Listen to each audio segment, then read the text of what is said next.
Bismillahirrahmanirrahim.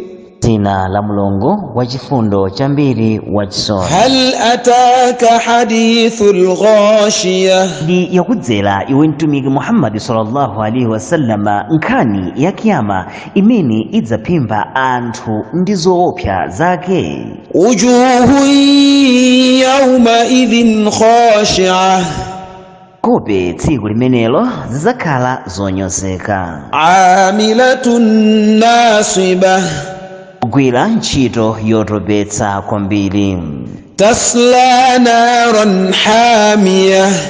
Lowa kumoto otentha kwambiri. Tusqa min aynin aniyah. Sedwa pakasupe otentha kwa basi. Laysa lahum ta'amun illa min dari'. Kala ndi chakudya koma minga. La yusminu wa la yughni min ju'. Nepetsa mthupi ndiponso yosatetsa njala. Wujuhu yawma idhin na'imah. Vezina tsiku limenelo zidzakhala zosangalala. Lisa'yiha radiyah. Kondwera ndi malipiro a ntchito zake za pa dziko lapansi.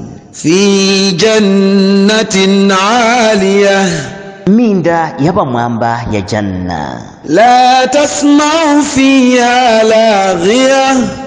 Azikamva mmenemo mawu oyipa otukwana ndi kulaula. Fiha 'aynun jariyah. Mmenemo muli akasupe oyenda mokongola. Fiha sururun marfu'ah. Muli mabedi apamwamba.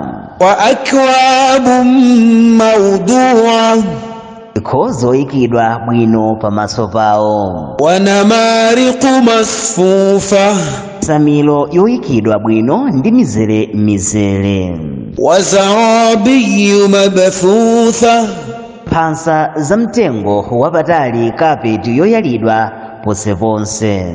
Afala yanzuruna ila al-ibli kayfa khuliqat. Akunyozera kulingalira zisonyezo za Mulungu, sakulingalira ngamira inalengedwa motani. Wa ila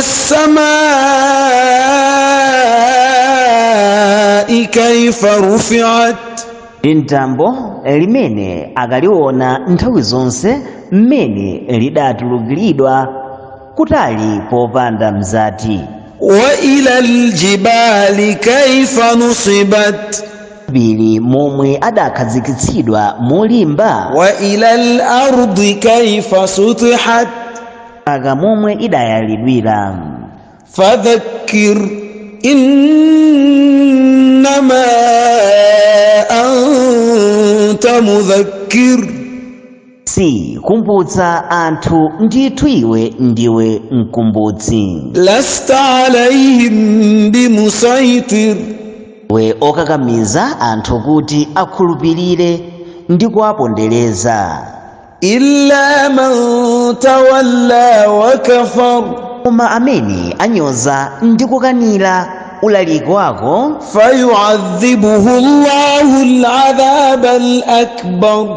Ngo amulanga mchilango chachikulu.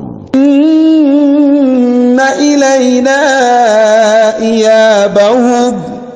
Kobwerera kwawo ndi kwa ife basi. Thumma inna alayna hisabahum.